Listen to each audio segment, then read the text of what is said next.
那天你说想喝咖啡，雨下的没完没了。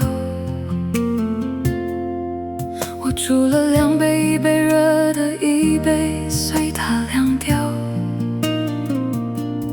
你说最近太累了，想一个人去走走。我没敢留你，人到了这个年纪，怕一开口就全是权衡利弊的算计。你说不是不爱，只是不知道怎么去爱。我用了整整1年，才把这句对白真正听明白。原来放手不是什么伟大的成全，不过是我们终于对彼此诚实了起来。我以为退一步就能等到黑夜的尽头，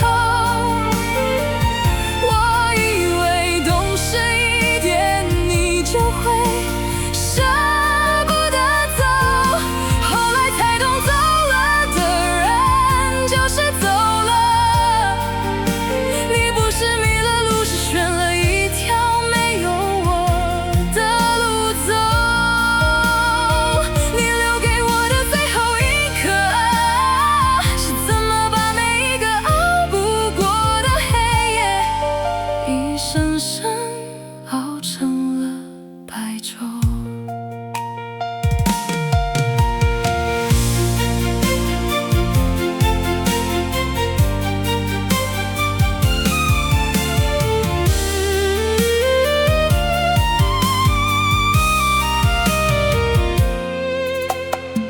朋友都说我气色好了不少，笑得也算自然。我说是啊，最近睡眠好，心事也少。我偶尔还是会在深夜里煮2杯，看窗外的雨下得没完没了。1杯给我，1杯给你，反正他们迟早都要变冷。人总要为自己活一次，这道理你先悟了，我不怪你。你没错，你只是比我先做了决定。我还留在原地，倒也不是因为什么痴情，我只是还没学会怎么把2个人的热闹活汇成1个人的寂寞。我以为退一步就能等到黑夜的尽头，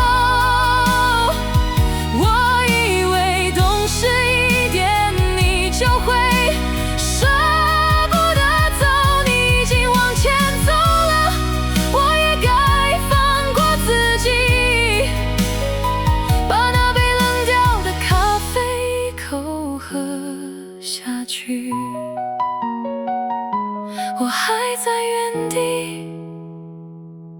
人总要为自己活一次。